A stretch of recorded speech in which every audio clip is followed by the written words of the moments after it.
can't move too far away. So I'm happy that you came to hear this talk. I feel like this is a talk that I've given a few times to different audiences, and so I kind of wanted to get a measure of who might be interested at this time of day. After Rosh Hashanah, we've all been through Rosh Hashanah, and everybody's tired, and we're going to get back to work and whatever. So thank you for coming out. And so really, the reason why this talk is something that I feel like I want to give over is because it's now 29 years ago. I was a young mother. I had a baby when I was 20-something years old, and that was 29 years ago. And he was born with a few different medical issues, none of which we thought were life-threatening, until he went in for heart surgery. And he went in to have his heart fixed. We were told his heart could be fixed by this particular operation, and he went in for his heart surgery. And during the course of the operation, it became apparent to us that he wasn't going to come out of the surgery, and he died on the operating table. And so I was 26 years old, and I didn't really know very much about death and dying and what happens when people die, and it really just completely took the rug out. It felt like I hit a brick wall. Like I really I had nothing to hold on to. I didn't know. I was religious, but again, we're all on a journey, and at that point, it wasn't something that people talked about. And so old people died, children didn't die, babies didn't die, and so it was a very crushing experience. And one of the tools that I used was, what does Jewish tradition tell us about what happens after we die? Like, where do we go? And I needed to know that. Like, my child, who I had taken care of he was 6 months old, so he wasn't old, but he was my baby, and he made me into a mother, and now I wasn't a mother anymore. Or was I? Like, where was he? And who is he? And why are we here? And all those existential questions that one asks, or maybe doesn't ask, but at that point I felt like I had no choice but to ask those questions. So that was a long time ago. And now, over the course of the last 28 years, this has become something that I'm completely fascinated by and very engaged with. So at the time, we lived in Washington, D.C. It was a community of young couples, young professionals, singles, people working on the Hill, and we had this baby, and he died. And there was a woman there whose father was very involved in Chevra Kadisha in New York, and he told her, Fran, you should wash this baby. And I didn't know anything about Chevra Kadisha. And so she gathered a group of women. I think there were 6 women who washed him that night and prepared him for his burial. And again, that was something I didn't know anything about. And I've become intimately knowledgeable about this subject since I, post-Sam, his name is Sam, have become very engaged in Chevra Kadishas, not only in Providence, Rhode Island, where I live, but I've actually worked in other chevras around the country. And the bottom line is, I feel like it is a very beautiful tradition. I mean, it's born from what we believe in. It's all the underpinning of everything we do is from what we believe in. But to know about it I feel is very comforting. And when I've talked to people who don't know anything about it, or just to refresh people, it is a very comforting concept to know what it is that our Jewish tradition teaches about what happens when people die, and the whole process of Chevra Kadisha, taking care of our loved ones, and what happens after the person dies and before they're buried. So that's something I've become very involved in, and I have a lot. I get a lot of chizuk. I get a lot of strength from my participation in the Chevra Kadisha. So obviously we're in a period of Rosh Hashanah. This is Rosh Hashanah, as we all know. It's the Aseret Yemei Teshuvah, and it's very much focused on our lives. Like, we're praying for life. We want life. Life is the quintessential value that we hold on to. We want life. We want to live in this life. We don't want to pass into the next world. But there is another world. And so I don't want to undermine, and people say to me, well, then what's the point of living? So we can talk about that. But we really, as you know, our religion is very much focused on life, l'chaim. Every moment of life is infinitely valuable, and we want to live our lives fully and passionately. And I believe that this information about where we go after we die does, in fact, make our lives that much more meaningful. Like there is so much meaning in our lives, and that we shouldn't waste them, and we shouldn't kill time. So with that said, that's sort of the little bit of the introduction. I'm not going to cite where I get all my information from, but I'm not making anything up. None of this is anything I've made up. A lot of it is Talmud. A lot of it, there's not a lot of reference to it in the written Torah, but a lot of it is Ramban, Zohar, Kabbalistic teachings, Talmudic teachings. So a lot of the things I'm going to talk about come from those sources, and I'm happy to go back later if you want to hear that exactly where things come from. I'm happy to to go over that with you. Perhaps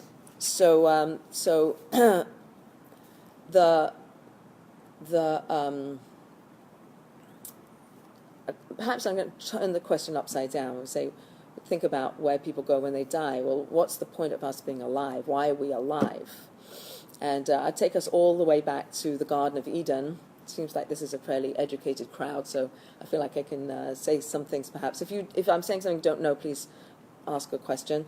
But in the Garden of Eden, when Adam, the first man, was created, as you know, that he was in this beautiful garden, and there was the one tree, the tree of the knowledge of good and evil, that Adam and Eve were not allowed to eat from. And it's said that their existence when they were in the Garden of Eden was one where their soul was the predominant entity and the body was more of a wisp, that their soul had this connection to God and the divine, and the body was like a more of the lesser part of the coupling. And after they ate from the tree of knowledge of good and evil, then that knowledge of their physicality became much thicker, and so their bodies became more pronounced. And when they were expelled from the Garden of Eden, that's the entity that we are now, which is more body, and the soul is less easy to access. Our soul is deep down inside, or maybe not so deep down. The point is to try to access our souls, but when we look at each other, we see physical. And you can look in your eyes, you see the soul in the eyes, but we are much more mired in a physical world. We have much more of a struggle to access our spirituality. And so it's sort of like we turn everything upside down. And I think, again, Rosh Hashanah is such an amazing time to be thinking about these topics. They are the topics that we're thinking about. At the time in the Garden of Eden, when the soul was what was accessible, that soul was able to have a more intimate relationship with the spiritual essence of God, which post-Garden of Eden, it's harder to have. But that was what we were created to have. We were created, says Rabbi Lusato in the Ramchal, we're created to have a relationship with God where God can bestow his goodness upon us. And the soul is the one that receives that goodness. So on some level, when we live in this world, our challenge is to access our soul, to grow spiritually, to focus on our spirituality, using the physical body to do that. So in this world, we all know, we are a coupling of body and soul. That's who we are in this world. And we come into the world in stages, and we leave the world in stages. There's a mashal of a glass blower. So in the way that there's a glass blower who blows through a pipette, and the glass that is formed at the other end of this pipette starts to become animated and becomes this beautiful structure. So in the same way, that mashal of God as the glass blower blowing our neshamas into us. So all the time, every second, every moment, we are being created, recreated, being that neshama that is us, neshima, breath, neshama that we are, is being blown into us by Kadosh Baruch Hu all the time, every moment. So we're animated by that connection that we have with God, and that is an amazing thing, that we are this soul that's all the time being animated and being kept alive by God's breath.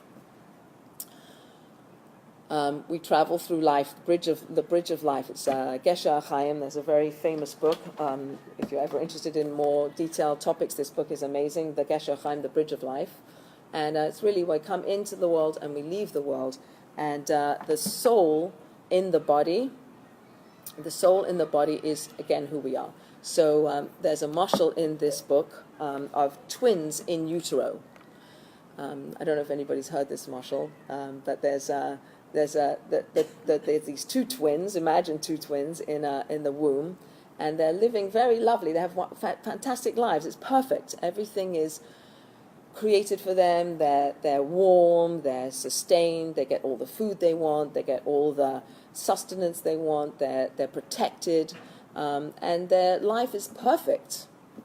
So these two twins. Let's imagine one is a skeptic and one is a believer. So the believer says to the skeptic twin, he says, there's more to life than this. One day we're going to leave this place, and we're going to enter into another existence where we're going to be able to stand up. And these things here, we're going to be able to hear things, and you see these things here, we're going to be able to see. And there's going to be a sun, and there's going to be oceans and mountains, and there's going to be other people, and we're going to be able to walk, and we're going to be able to talk. So you can embellish that story as much as you want, but so there's a lot of imagination that this believing twin, or he believes, so he's telling his skeptic brother, this is what's going to be, and the skeptic brother says, no way, this is everything there is. There's nothing after this. This is all that there is. So comes the day of delivery, and the believing brother disappears from the skeptic's brother's existence, and all he hears is crying. He hears, by the way, I learned something, that only human babies cry. There's apparently no other animals when they're born cry. Only humans cry. Not quite sure why that is, but it's an interesting thing to think about. So this baby that's being born is crying, and the skeptic is saying, exactly, I told you there's nothing after this, like it's all, that baby's crying. Meanwhile, obviously, everybody's mazel tov, it's so fantastic, there's a baby born into the world. So that's a mashal for what happens to us. Like, we can imagine there's nothing after we pass on from this world, and we're done at that point or not. Like, are we able to use that mashal of going from the womb, the baby in utero, where there's nothing else and there's no other vision, and coming into this world and recognizing that there really is an amazing world out here, and use that mashal to have a greater sense of that there is something after this world. And our tradition is replete with stories and with teachings that tell us that this is just one phase of existence. The soul's coming in, there's work to do, then the soul continues on into another existence, and the body, which has accrued holiness because of the holiness of the soul that has resided inside the physical body, that body assumes holiness. So as you know, in America today, it's not so common for Jewish people to bury their bodies. It's becoming an increasingly aberrant trend for Jewish people to cremate their bodies.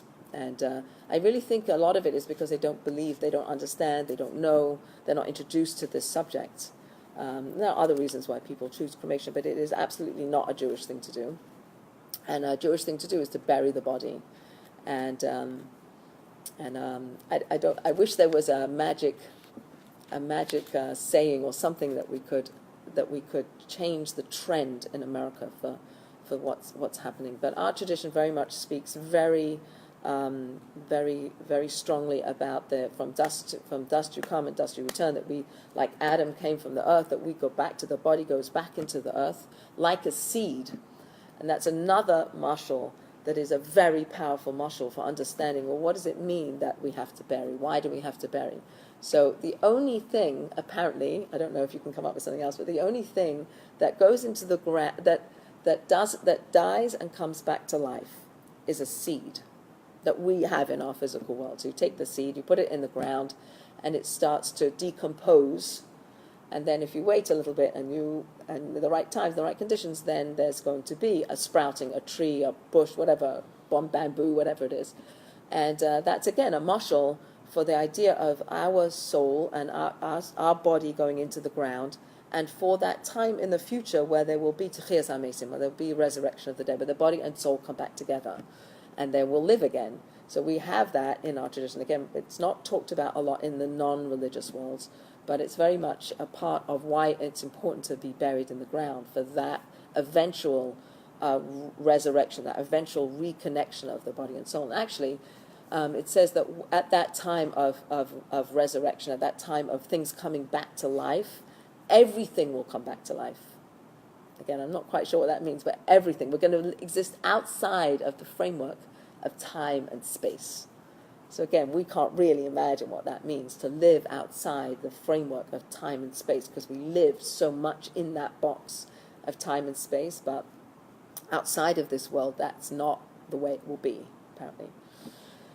So, I'm just going to take a little bit of a diversion, if it's okay with you, and just speak a little bit about what Chevra Kadisha does, as we're on sort of at this point of the body, the soul coming into the world at birth, sort of getting locked in, and then we travel through life with that body and soul, and how the body and soul are our tools to create ourselves. At the beginning, it says when God wanted to create man, He said, "Let us create man." So the us, there's a few interpretations, but one interpretation that fits with this talk is the us is that we get to create ourselves, and that the point of our lives is to create ourselves, to be the best people we can be, to reach the potential. We had a talk this Yontif about what it means to reach your potential, and whether you actually know, I don't think we ever actually know what our potential is, and probably have a lot more potential than we will ever actualize. But to be the best people we can be, and to work on ourselves, to do good and to be good, and to connect ourselves to God and to spiritual things. And that's the purpose of our life, to create ourselves. And I talk to a lot of women who have a hard time because they want to control other people. Maybe I want to control other people.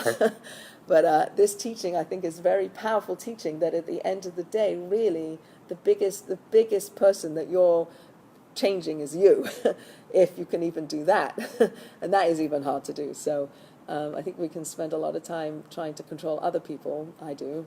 And I want to try to focus here. I'm publicly saying I'd like to spend more time trying to really just work on myself. Like, who do I want to be, and what are my goals for this coming year, and so on. And so as much as we spend a lot of time worrying about getting through life and being healthy and all those things, but I think we really have to spend, especially at this time in Seresh Shuvah, to think about how to be healthy spiritually and what that looks like. And everybody has a different answer to that, and everybody's tafkid in this world is different, but definitely topics worth thinking about. So here's my little transgression into Chevra Kadisha, just because I felt like I was religious and I didn't know anything about it, so I'm just going to speak a little bit about it. So basically, it's the washing that a person goes through before they're buried is the same kind of a washing as a person going to a mikveh. So women who go to the mikveh are going from one phase of existence to another.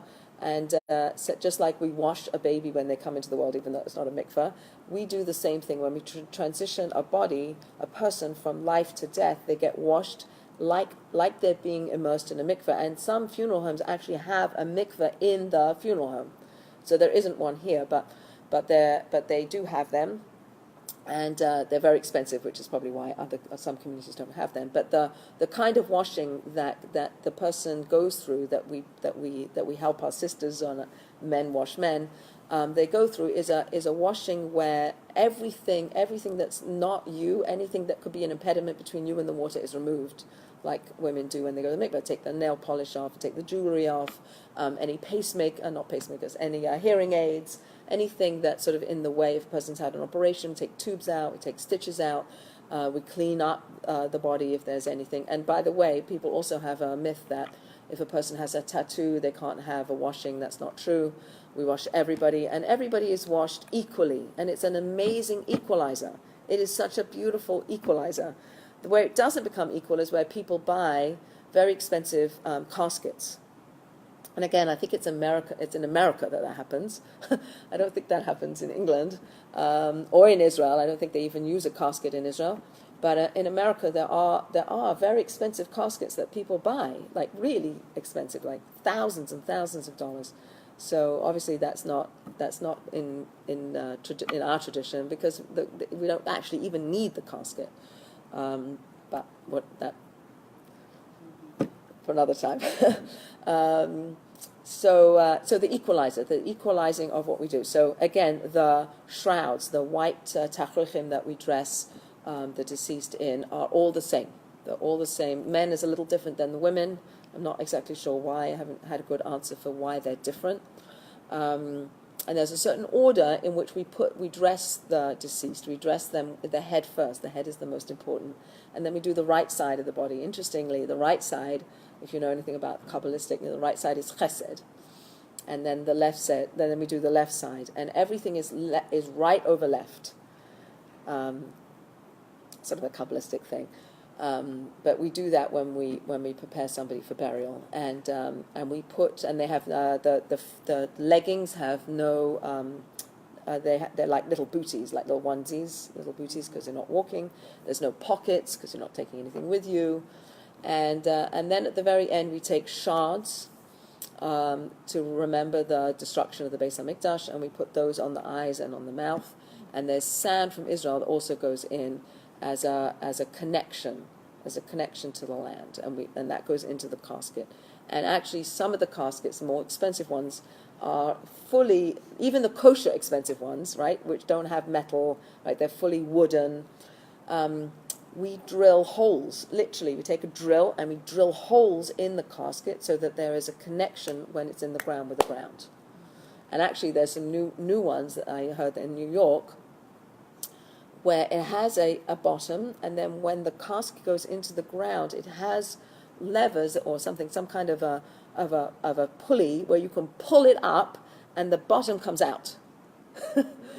So again, the idea is we've got to go back into the earth. That's the idea, and we have to become. That's and the soul. It says the soul hovers over the body after death, right? It doesn't leave right away. It leaves. It hovers over the body. And again, when we're washing someone, we don't pass anything over the body, because the person's there around in the room. We don't talk to each other unless we have to. We take our jewelry off. Like if you go into a cemetery, there's an idea to if you're a man, tuck your tzitzit in, because the deceased can't wear tzitzit anymore.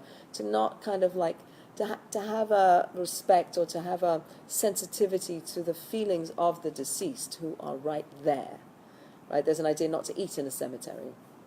So there are things that we do when we go into the funeral home to respect the fact that this body and soul is still here and it's still in transition.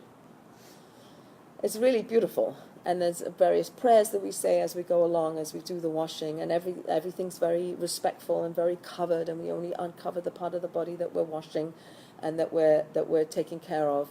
And then we put the person through a mikra experience, and then we dress them in tachrichim, and I'm happy to field questions later, but I want to keep moving along so we don't run out of time. Okay, good. So that's the equalizer of and it's interesting. Recently, there was a woman in our city who wanted to be buried in her favorite dress, and the questions went up the ranks, and the answer came back that she couldn't be dressed. She couldn't be dressed in her favorite dress. She couldn't be put in her favorite dress, and I think that was an interesting question, because tachrichim are not, like, over 1,000 years ago, people were buried in their best clothing, and it's only, I think, 1,000 years ago that it became these tachrichim is the equalizer, so that rich people shouldn't be buried in fancy things and poor people in rags, etc. That everybody would have the same. There would be an equalizer, and that these tachrichim are modeled off the clothing of the Kohen Gadol on Yom Kippur. So they're white linen, and they're the same big day, the same garments that the Kohen Gadol wears on Yom Kippur when he goes into the Kodesh Kodoshim. So when you go into the Kodesh Kodoshim, he would change out of the clothing that had any gold on it, and he would change into plain white clothing, and that's what we're buried in. So actually, just as a digression, that about this lady who wanted to be buried in her clothing, So the answer that came from where the rabbis that we were asking was that she could be dressed, she should have the tahara, the washing, she should be put in the tachrim, and then the dress could go on top of that. So she didn't want to do that. And then in the end, she didn't have a tahara. She didn't have a washing. So I'm wondering in the end of the day, if the question was asked differently, if it would have been a different answer. I don't know. But anyway, I think it's interesting. I think it's interesting what comes up as we go through, as we go through these different scenarios that come up, like what people want and what they're worried about and what's meaningful to them, and then how to accommodate that. Because getting this tahara and being washed and being transitioned seems such a beautiful tradition that we have, that we'd want everybody to partake of that. And by the way, the women that washed my son, even though I don't see them often, I have a very deep love for them. I feel like they did something so beautiful and so loving, and therefore sometimes when I wash people I know, I'll tell their relatives that I washed them, and they're very comforted by that. It's a comforting thing to know the person who was there. And I'll tell you just a digression, if you don't mind, I'll indulge you.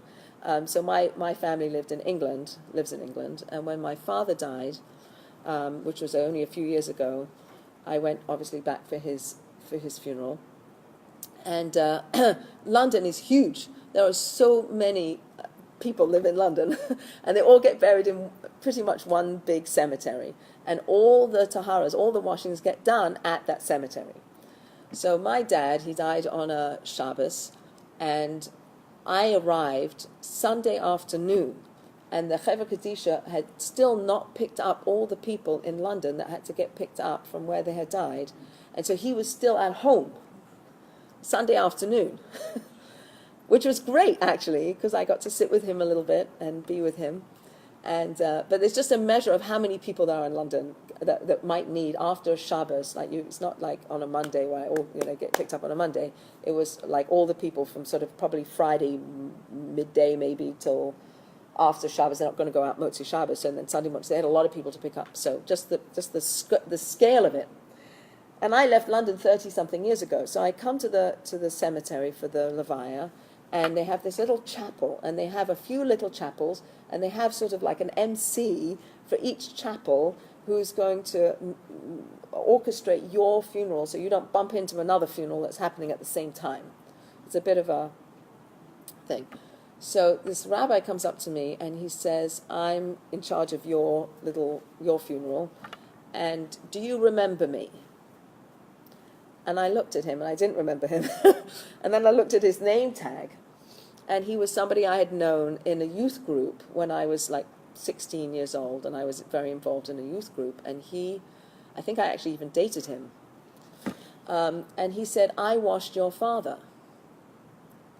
And I thought, what are the chances in London 30 years later that somebody... And he said, I remember your father. I remember coming to your house, and I remember your dad being so nice, and I remember da-da-da, and he told all these stories about my dad. And he said, I'm so happy that I was able to wash him. And I thought, now that to me is out of the ordinary. That to me is some Yad Hashem, something there that my father had somebody who knew him washing him. Because I don't think that. I mean, I have no idea... Anyway, so that to me was a bit of was a really comforting thing to know that he had been there and that he knew my father, and so okay, so let's see. So I've told you the twins. I've told you the glass blower. We leave in stages. So the hovering of the body over the soul, over the soul over the body.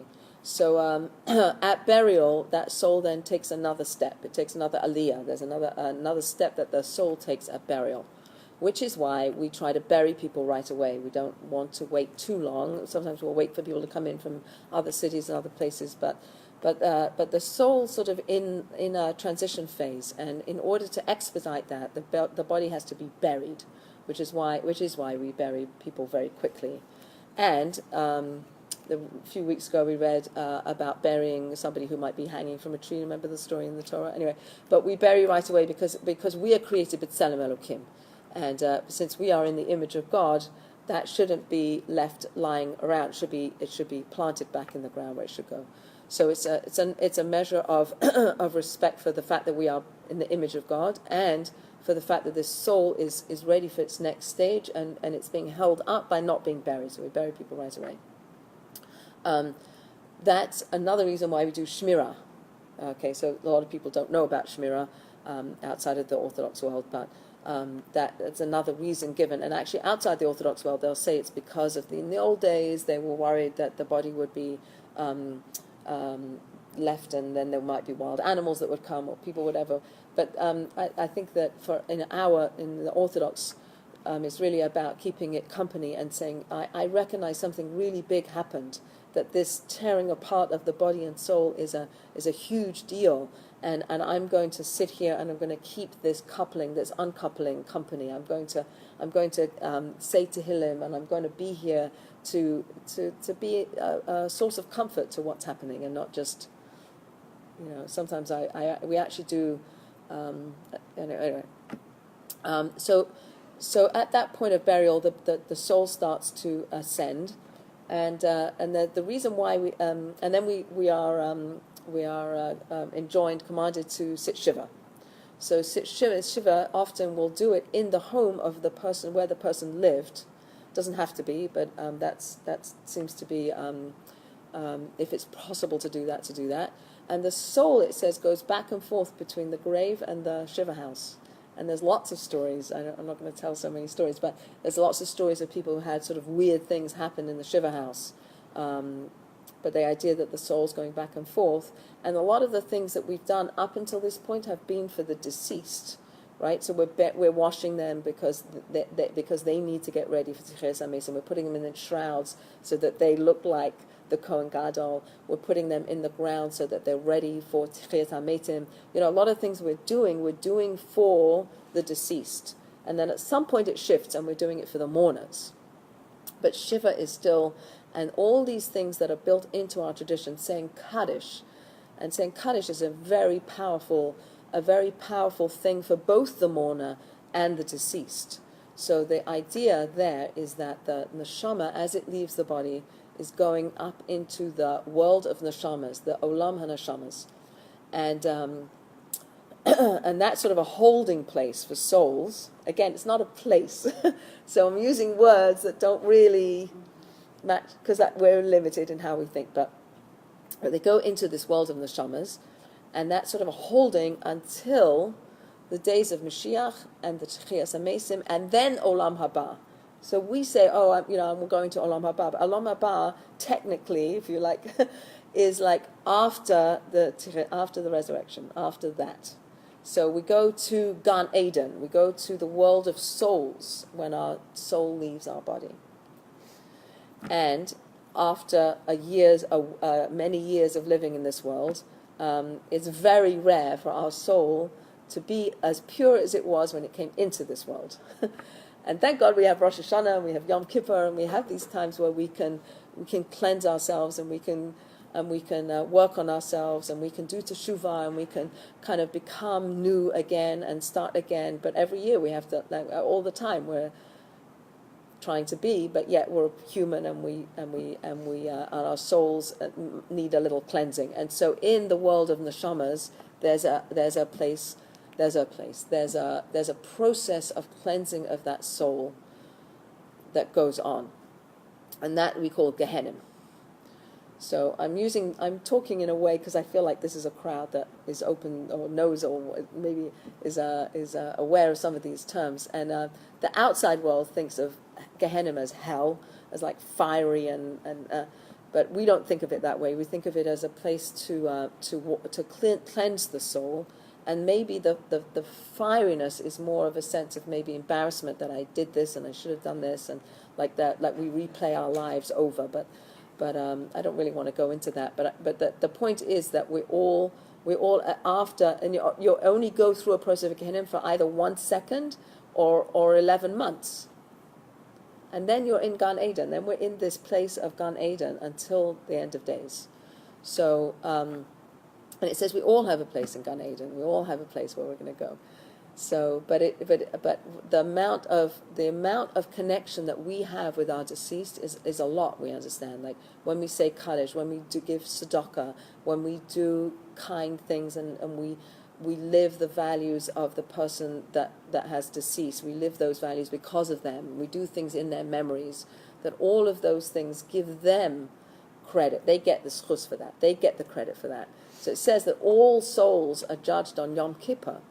But what about what all souls? All the souls, not just the souls of the living, all the souls. So every life, even little Sam, who was 6 months old, and he didn't live for a long period of time, he dropped a pebble in this world, and it rippled out. And it rippled out with my friends who watched him, who still talk about it when I see them, and it rippled out certainly with my family and my husband and I, and our extended families, and all the people that knew Sam or whatever. And you go to the synagogue in Washington, D.C., and there's a plaque on the wall in memory of our son Sam, whose heart touched the heart of many. You know, and how much more can we affect the world when we live here and we get the gift of life. Every day we have this gift of life, and we can do something powerful with those moments that we have, and create goodness in the world that not only give credit to the people that have predeceased us, that we learned those lessons from, but we'll get credit for that in the day. We're not doing it for that, but just, it's a very life affirming message. I think it's a very life affirming message to say that our lives matter, and that what we do matter, and that the spiritual energy who is who we are never ends. It just changes form. So the keva, the womb, the grave, is a portal into another realm of existence that is very real. And I'm going to tell a story that I just read. There's a series of books called Small Miracles. I don't know if any of you have read those books. There's one called Small Miracles from Beyond. Has anybody read that book? So there's a story. It's a fantastic story, and it speaks about how the souls in this Gan Eden can in some cases still have an effect in this world. And there's a tradition to go and invite your relatives to weddings and to bar mitzvahs, that they can come, and actually there are. Anyway, so there's a story it's a Holocaust story, but there was a group of a mother and a few sisters who were separated when they entered Auschwitz, and the mother went one way and the sister went another way. And one sister didn't know what happened to the mother, but the other sisters did. They didn't want to tell her because they thought it would really upset her, but that she had gone to the crematorium. And so now these sisters are living, it's a few weeks later, and they get this one sister who doesn't know what happened to the mother, got separated from her other sisters, and she's on the way to the crematorium. And as she's walking, she's walking by this barracks, and she sees her mother behind the barrack, come. And there's all these guards and guns and all the stories, and she's looking at her mother, and she's looking at the guard, and she's like, and the mother's like, come. And so she runs, and she gets behind the barrack, and the mother's not there. And then she runs back to her sisters, and she's safe in the barracks with her sisters, and she says, I unbelievable, I saw Mum. And they said, you couldn't have seen Mother. Right, so in this paradigm, there are these stories. Well, what you do with those stories is up to you. Where I go with that story is that the mother came to protect her daughter, and very much almost like the malach of the mother coming and saving the daughter from this. So I believe in that stuff, and it fits very nicely with this idea that souls that souls don't cease to exist, that we will see our loved ones one day, and that there is no end to the soul existence. Let's see if there's anything else. I don't know if anybody has any questions. I've been talking for a while. Does anybody have any specific questions? Please. What happens to the soul in someone's crematorium? Yes, so I don't know. I think I understand from what I've read and understood and talked to people is that there's different. Again, we're not. I don't know. The answer is I don't know. I mean, certainly all the Kedoshim in the Holocaust were all against their will. They were cremated, and they all in a very high place, right? They all died al Kiddush Hashem, so they're all in a very high place. So the answer to the question is I don't know, but I think that the more relevant question is why should I be buried? And I think the question is why you should be buried is because that lines you up with the tradition. That's what the tradition is teaching us, that we came from the ground, we should go back to the ground, and that's the ideal scenario. And I could never ever answer a question of what happens to something that I have no idea. Basically, yeah. So Jews, people who are Jewish, do you know if this is the Yeah. same kind of Yeah. process they go through? So I don't know. I do know that I don't know. I understand that non-Jews also have righteous non-Jews I've read more about than a regular non-Jew. So no, I don't. It's just really all about Jewish. Do you know? No. So I'm going to read a little poem I wrote. Can I take your question after I've read my poem? Okay. So man is Adam, from Adama, the ground. Man is Neshama, from Neshima, the breath of the divine. In silence we protect the sanctity of the space between the body and the soul as they uncouple from each other after a lifetime of togetherness and interconnection. Our souls disrobe, shedding the garment which clothed them. We plant the soul-free body in the earth from where it came, the soul straddling two worlds until burial and fighting an existential tug-of-war. We in the room bear witness to this struggle, we who have hearts that beat and eyes that see, we on the chevra who are so full of life, brush with death regularly. Our life is so real in the face of the women we care for. To die is to birth the soul back to the infinite world of souls, back to join with the source of everything.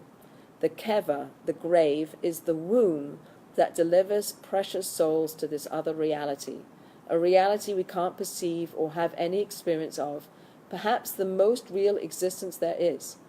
Now, in this moment, there is only silence as we soak up the enormity of what is happening.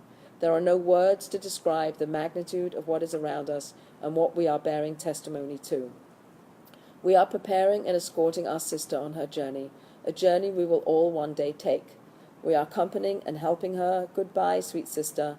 Forgive us for anything we have done to hurt you, to disgrace you, to dishonor you. Know that we want to help you, love you. We are humbled to be the last to hug you, to wash you, to dress you, and lovingly wrap you in a blanket after your last bath, speak to you. The women who washed my sweet little baby Sam caressed him, perhaps smiled at his perfect little body, held him so lovingly like all mothers do. With anguished tears they placed him in his little box, ready to be planted back in the ground so that his holy soul could fly unencumbered to the higher realms, to bask in the divine light of love. I wanted him to live with every fiber of my being. We were forced to let him go, to return to a high place under the heavenly throne, surrounded by other pure and holy souls. We were not there when the world was created. What do we know? We have no idea why you, sweet Sam, touched down into our lives for so short a time, why we suffered to be blessed by you. I will always remember you and your tiny body. Every woman in our care is someone's mother, daughter, sister, friend. Dear sister, I don't know you in life, but I get the honor of sending you off. Silently, lovingly, humbly, our souls interconnected for a short time in that funeral home. Memories fade, yet we in this life are forever touched, forever different, forever stronger, more empathetic, more resilient, more loving, more grateful, more passionate, and more alive because of knowing you. Long may these memories impact us for good.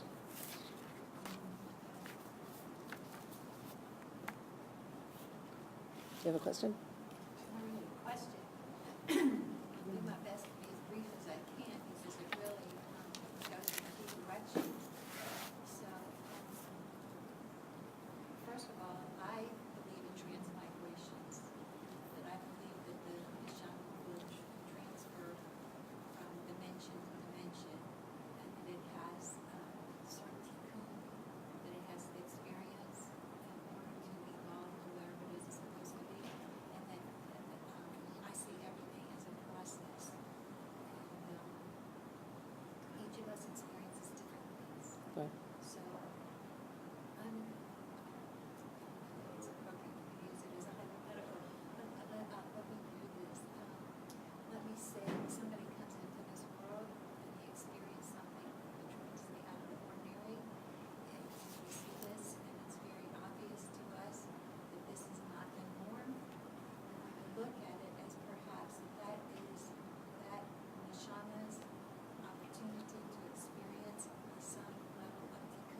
Yep.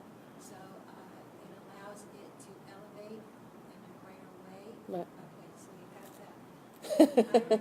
So I'm just going to repeat that because there's people watching here. Okay. So that there's the idea of a tikkun, that we all have something that we're supposed to fix. So that there are experiences that we have in this world that help us. They're tools to help us fix things that we come into the world to fix. Would that be a? And we could have experienced something just totally antithetical to that Yeah. in a previous life. Right. And we'd have to come back and Right. experience the opposite side so that we get the lesson from it.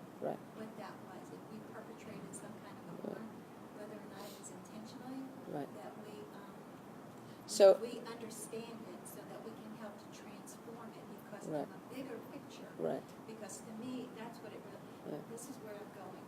So, not inadvertently, that I think I was not supposed to, but I did, unknowingly. I picked up a Gemara, I believe it was volume 14.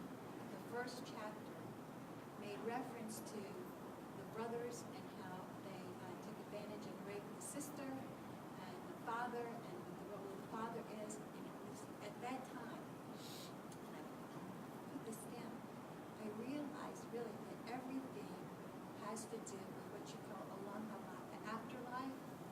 So how I would have personally interpreted where I'm holding today would be this daughter is the Jewish nation, and the Jewish nation was raped of the kingship, and the brothers, the whole world has taken what God gave the world, this blueprint of perfection called the Torah, Mm.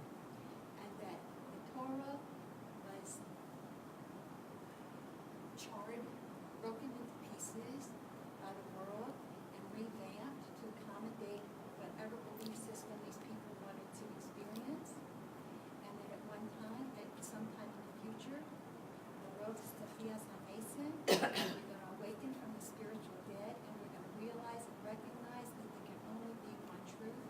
And if they process elimination Right. and finding our way there, you look Right. at Rabbi So- Ibn Patmos, Chavos Halabavas, I mean, that is really Yeah. where it shows. It's a process of elimination to get to the one we I truly think understand. I think that in general our tradition doesn't spend a lot of time talking about all this stuff, and I think the reason is because a lot of it is like we don't know, right? So a lot of it is we pick things out that are meaningful to us, but the focus should really be this world.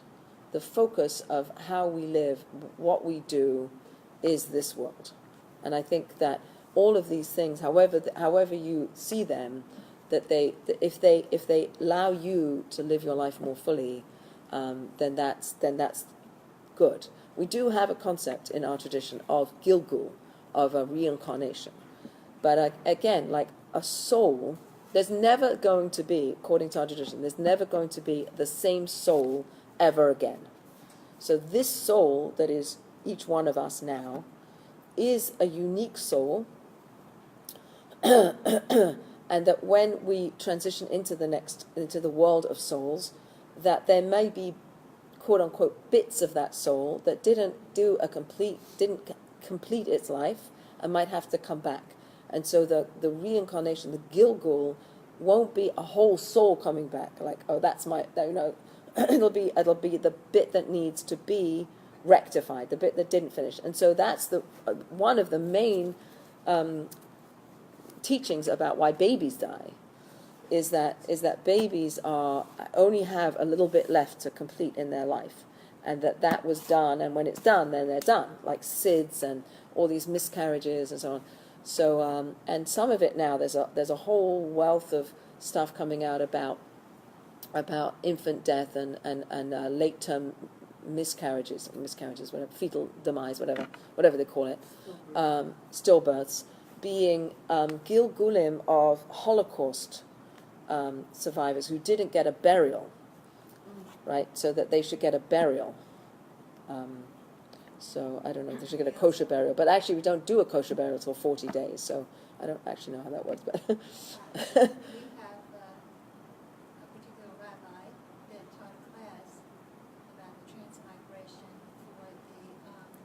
don't know that term, transmigration. Is that like a reincarnation? It's how it's translated, the bedtime Shema. That's the English translation. Oh. So, and I really have something that I just want to have closure with you on this. Sure. But I'm going to skip to this, that a rabbi that we know taught a class on transmigrations, and some of that was directed to the Yimach Shemo, and that perhaps they come back in animal bodies, and the slaughter and stuff is related. Yeah, to I don't know. You So can I get don't very wanna you can get get very into that. crazy with some of this stuff. And the fact is we don't know. We don't know. But really evil people, they say their souls get cut off completely. What I really want to get to is the fact that it is incumbent upon us to live a Yes. reverent, holy life, so that we can produce as perfect a world as we can for somewhere down the road, that we just keep Okay. door by door. Yeah, I mean, I think we all have a different tafkid. We all have a different tafkid. I think a lot of people have different things that are in this world to do. Right. So that's some of the things I've learned. That's some of that. It's a lot of information. I know there's a lot of it, and there's a lot I left out. It's a huge topic, and but I do think that for me it was very comforting to know more about, and when I speak about it, I feel like it's comforting to people to just think about and to have a moment sometimes to think about the fact that the losses that we have in our lives. I mean, we've all had losses, and that these the losses that we have, that the people are not gone. They've just shifted their realities, and that we will see them again. That's Chesed Mason, they say, well, we'll see everybody again. But these stories, all these near-death experiences, they all line up with the Torah tradition, of the Talmudic tradition of the souls being able to see things. And there was a great story, another one in the Small Miracles book, about this woman who was driving, and there was a very bad accident on the road. And there was a woman who was declared dead, apparently. But this woman who was waiting in line in the cars behind just saw that it was a big accident, and she saw the woman lying, and she said a prayer in her mind. She said, or maybe she said it out loud. She said a prayer that this person should have a complete refuah, complete healing, and she should be healthy, and should happen speedily, something like that. Like a prayer we would say. And so many years later, she gets a phone call. And she gets a phone call from this woman, and she said, "Do you remember a few years ago you were driving on the road and you came upon an accident, and there was this woman lying at the side of the road, and did you say a prayer for that person?" And did you know the story? Do you know the story? So she said, "How do you know?" like, yes, I did. I said a prayer, but I don't, I can't remember. And she said, "Well, I was the woman lying on the ground." Do you know the story? Similar. And I saw everything going on as they were declaring me dead, and I noticed your license plate number, and I noticed that out of your car was coming these letters, these holy letters, these fiery letters were coming out of your car, and but I remembered your license plate, and when I came back to life, I remembered your prayer, and I remembered your license plate, and I wanted to thank you. Like crazy. Like how a prayer, like we don't have a tangible way of understanding that our prayers actually do something. And here was this story, and again, you can believe it or not believe it. I tend to choose to believe it. And so the next day when I read that story, the next day when I'm praying, I think like, wow, like am I really like creating letters, and are they really having an effect in the universe? And we learn that they do, but do they? And then like you have a story like that, and you go, yeah, it is. I don't know. I know, because it's hard, because we were saying to Helen, for someone, we lost a very dear person in the past few weeks. I know. I knew her, and Trudy. Yeah, and and some people were just wondering, why are we saying this to Helen? I mean, we knew death was imminent, and it was. Right. Well, we say to him anyway. Just go ahead. Sorry. No, that's it. Why? Why? Well, maybe the Tehillim isn't to stop her from dying. Maybe the Tehillim has other effects. The other Maybe it helps her interesting family, thing, helps her transition. this might Yeah, be exactly. We say Tehillim as a shomer, when you're a shomeret, when you're guarding a dead body, you say Tehillim. You're keeping the body company, you're accessing God, you're bringing God into the equation. Yeah, the other thing, I just found it interesting, she was given another name. like days before she died. Yeah. But like Yeah. now it's not her name Yeah, anymore. yeah, And I never yeah, heard yeah. of that. So the idea of adding a name. So the idea of adding a name is that whatever whatever your destiny, whatever your fate, whatever your judgment is you in that name. So if you change the name, maybe you can change the fate. And if you didn't change the fate, then you go. Again, And it's if you get better, you keep your name. yeah. I mean, people add names. They add Raphael to their name, or Chaim to their name, or Chaya. Like they add names that would depict And life, they keep it if and they get better. they keep it if they get better. Even if Yeah, they're better Right. for a while and then die. Yeah. It's, I mean, but I Yeah. think when it was just a couple days, it Yeah. wasn't Yeah. enough to. Wouldn't it be amazing if every time we changed the name that it really happened? Then there would be no, like we live in a world of doubt, and we live in a world of difficulty to see clarity, and we want clarity, and we want to say, well, I do this and this will happen, and when it doesn't happen, then what do we do? But we have a vast tradition of truth with a capital T, and if we can attach ourselves to that, but what we see in this world doesn't look fair and right, and you can't look at this world and see fairness. And also say, I do the Hever Kadisha. Yeah. I feel the soul. Yeah, you feel the soul. Okay, I'm just going to clock off over here. Thank you all of you for listening in. I'm going to clock off over here, but I'm not clocking off over here. I'm just clocking